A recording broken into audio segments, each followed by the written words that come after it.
राधा वल्लभ श्री हरिवंश। काकभूषुंडी जी की कथा हम सबने सुनी होगी कि काकभूषुंडी जी कौन है, और आज भी जो राम कथा करते रहते हैं और जिनकी कथा सुनने भगवान शिव भी आते हैं। तो काकभूषुंडी जी बता रहे हैं गरुड़ जी को। जब गरुड़ जी के मन में थोड़ा सा भेद उत्पन्न होता है, भाव भगवान के प्रति, तो शिव जी जब उनसे कहते हैं कि तुम काकभूषुंडी जी की कथा सुनो जाके, तो गरुड़ जी जब काकभूषुंडी जी से प्रश्न करते हैं कि ऐसा क्या हुआ था कि आपको ये काग रूप इतना प्रिय है और आप इसी रूप में अभी तक हैं, और आप जो शिव जी ने अगर कहा है कि आपकी कथा सुनो तो कुछ ना कुछ तो ऐसा है। काकभूषुंडी जी अपनी कथा सुनाना शुरू करते हैं गरुड़ जी को। अयोध्या में मेरा जन्म हुआ, काकभूषुंडी जी बताते हैं अपने पूर्व की कथा। अयोध्या में मेरा जन्म हुआ, ऐसी नगरी जहाँ राजा राम जी थे। अयोध्या में उस समय अकाल पड़ा, भीषण अकाल, लोगों की मृत्यु हो रही थी। तो मेरे मन में ऐसा भाव उत्पन्न हुआ कि ये राम जी की नगरी है, तो ये कैसे भगवान है कि यहाँ पर अकाल पड़ रहा है, लोगों की मृत्यु हो रही है और ये रोक नहीं पा रहे हैं, और यहाँ पर इतना अकाल है। तो मेरे मन में संशय उत्पन्न हुआ और मैंने अयोध्या छोड़ दी।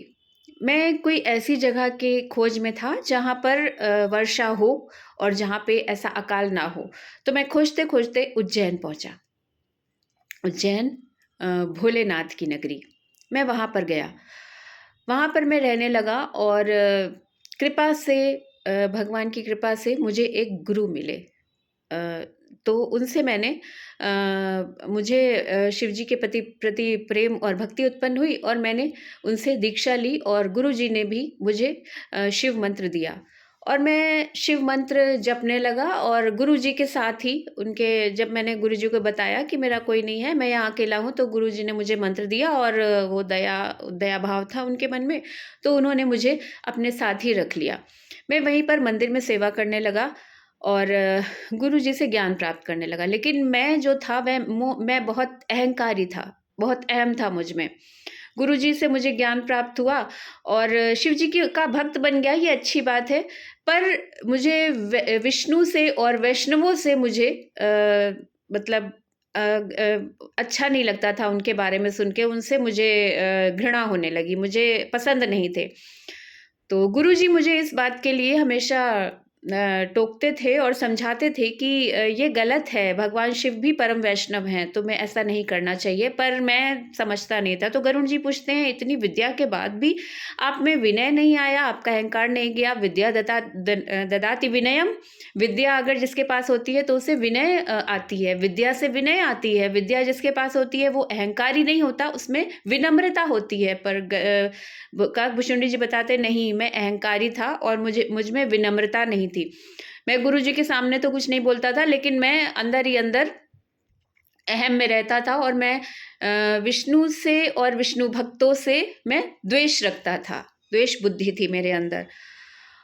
ये चलता रहा। धीरे धीरे गुरुजी से मुझे शिक्षा प्राप्त हुई और मैं मंदिर में गुरुजी से की तरह ही, जब गुरुजी नहीं आते थे तो मैं प्रवचन करने लगा और धीरे धीरे मैं इतना विद्वान हो गया कि मैं दूर दूर भी जाने लगा, काशी जाने लगा, विद्वानों के साथ वाद विवाद करने लगा, मतलब भागवत करने लगा, कथाएं करने लगा, बहुत बड़ी बड़ी कथाएं करने लगा और मेरा बहुत नाम हो गया, मैं विख्यात हो गया। और एक बार मैं जब कथा करके आया अपने गुरुजी के पास, तो लोगों ने कहा, आपका शिष्य तो बहुत ही विद्वान हो गया है, बड़े बड़े विद्वानों को हरा कर ही आया है। तो गुरुजी प्रसन्न हुए कि हाँ, अच्छी बात है। तो इससे मेरे अंदर और अहंकार और अहम हो गया। पर गुरुजी को इससे ज़्यादा कोई फ़र्क नहीं पड़ता था। वो सोचते थे बालक है, वो समझाते थे। पर वो अहंकार इतना मेरे अंदर बढ़ गया कि एक दिन मैं शिव की अर्चना में लगा हुआ था, तो गुरुजी आए उसी समय और मैं इतना अहम में था। और जब गुरुजी ये कहते थे कि नहीं, वैष्णवों का भी सम्मान करो और ये ऐसा नहीं है कि तुम शिव भक्त हो, अच्छी बात है, पर ऐसे द्वेष मत रखो। तो ये बात मुझे बुरी लगती थी। तो इसी वजह से गुरुजी एक दिन आए अंदर, मंदिर में आए और मैं अपने अर्चना में लगा था, तो मैंने गुरुजी को प्रणाम नहीं किया। एक तरह से उनका निरादर किया और उनका जो आदर, गुरु का जो आदर करना चाहिए था, जिनकी वजह से मैं था, वो मैंने नहीं किया। तो गुरुजी तो सरल स्वभाव के थे, वो मेरा स्वभाव जानते थे और वो उन्हें कुछ ऐसा नहीं प्रतीत हुआ, तो उन्होंने मतलब कुछ मुझे नहीं कहा। लेकिन उसी समय एक आकाशवाणी हुई, वो आकाशवाणी थी शिव जी की। शिव जी वैसे तो बहुत ही दयालु हैं, दया की मूर्ति हैं, भोले-भाले हैं, पर जब शिव जी क्रोधित होते हैं, तो फिर ऐसा अपराध वो भी नहीं सहन करते हैं। तो आकाशवाणी हुई और शिव जी प्रकट हुए। उन्होंने कहा, अरे मूर्ख, तो इतना तेरे अंदर घमंड आ गया, इतना तेरे अंदर अहम आ गया कि तूने अपने जिन्होंने तुझे ज्ञान दिया, तूने उनका आदर नहीं किया, खड़े होके तूने उनका सत्कार नहीं किया। चलो ठीक है, तू अगर मेरी पूजा कर रहा था, प्रार्थना कर रहा था, तो मन ही मन तो कर सकता था ना। तो शिव जी को इतना क्रोध आया, उन्होंने काकभुशुंडी जी को श्राप दिया कि जा 1000 वर्ष ले, तू नरक भोग, 1000 वर्षों तक तुझे नरक में जाना पड़ेगा और अभी तुझे सर्प की योनि प्राप्त होती है। शिव जी ने श्राप दे दिया। मैं एकदम चुप खड़ा था, मैं कर भी क्या सकता था। शिव जी ने तो श्राप दे दिया, पर मेरे सरल स्वभाव गुरुजी, उन्हें बहुत दया आई। उन्होंने शिव जी की प्रार्थना करी, नमामि शमीशान निर्माण रूपम विभुम व्यापकम ब्रह्म वेद स्वरूपम निजम निर्गुणम निर्विकारम निरीहम। तो गुरु जी ने शिव जी की प्रार्थना करी और उनसे बहुत प्रार्थना करी कि शिव जी, ये अभी बालक है, कृपा करें, इतना बड़ा श्राप इसको मत दीजिए। मेरे गुरु जी का सरल स्वभाव देखो गरुड़ जी, काकभुशुंडी जी कह रहे हैं। तो जब गुरु जी ने इस तरह से बहुत प्रार्थना करी, शिव जी से बारंबार विनय करी, बारंबार विनती करी, तो ब्राह्मण देव की प्रार्थना से शिव जी ने कहा, जो श्राप दे दिया है वो तो नहीं मिटेगा, क्योंकि इसने बहुत ही अक्षम्य अपराध किया है। लेकिन आप इतनी प्रार्थना कर रहे हैं, तो जो इसने 1000 जन्म लेने हैं वो तो ये लेगा, पर बहुत जल्दी जल्दी इसके जन्म होंगे और इसे सारे जन्मों की याद बनी रहेगी और साथ ही इसे कोई कष्ट नहीं होगा अपना जीवन छोड़ने में और पुनः जन्म लेने में। तो ये कथा काकभुशुंडी जी ने गरुड़ जी को सुनाई। फिर कहते हैं कि इस तरह से मैंने ऐसे 1000 जन्म लिए, कई योनियों में, सर्प योनियों में, और ऐसे करते करते, लेकिन मुझे अपने हर जन्म की याद थी। और बाद में जब मेरा जन्म होता है, वो होता है एक भुशुंडी नाम के ब्राह्मण के, भुशुंडी ब्राह्मण के रूप में मेरा जन्म होता है। तो उस समय मैं जो था विद्वान था और शिक्षा, मुझे मतलब ज्ञान था, और ऐसे मैं सत्संग और प्रवचन सुनता रहता था।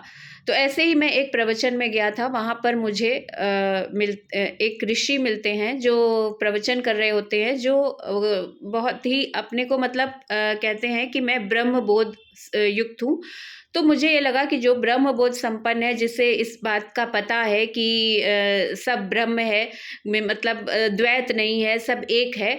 तो मैंने उनसे प्रश्न किया, पर मैं ऐसे प्रश्न करता रहा तो उन्हें बहुत ही क्रोध आ गया और उन्होंने मुझे श्राप दिया कि तुम काग की तरह इस तरह से प्रश्न पूछ रहे हो, तो तुम्हें काग की योनि प्राप्त हो, मतलब तुम काग बन जाओ, पक्षी बन जाओ तुरंत।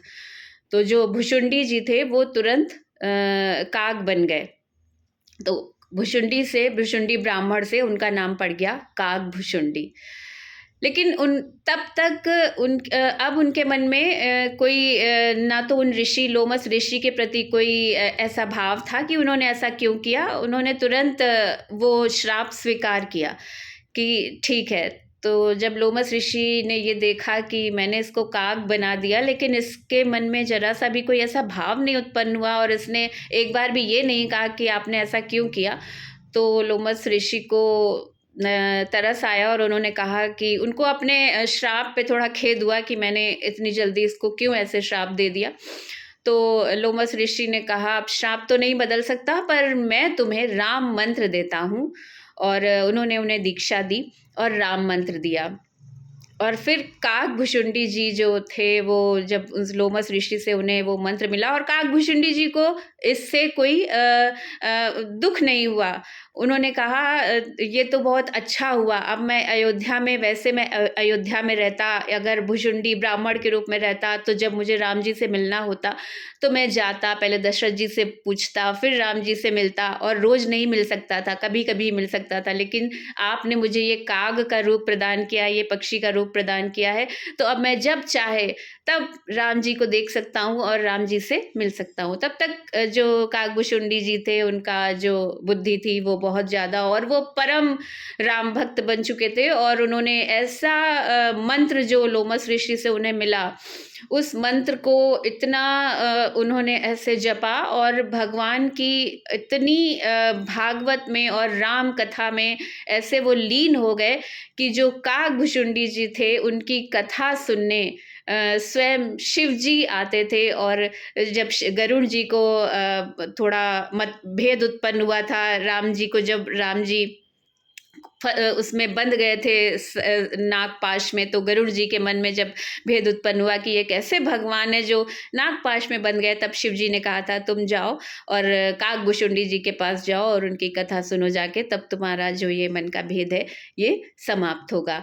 तो काकभुशुंडी जी की ये कथा है कि कैसे उन्होंने, किस तरह से शिव जी ने श्राप दिया, और फिर उस श्राप के द्वारा वो कहाँ से कहाँ पहुँचे। और काकभुशुंडी जी आज जो भगवत भक्तों में श्रेष्ठ भक्तों की श्रेणी में आते हैं, और आज भी जो भगवान की अनवरत कथा कहते रहते हैं, और देवताओं से लेकर महादेव से लेकर हर देवता जिनकी कथा, राम कथा सुनने के लिए हमेशा चाहते रहते हैं। तो ये है काकभुशुंडी जी की, भगवान के परम भक्त की कथा।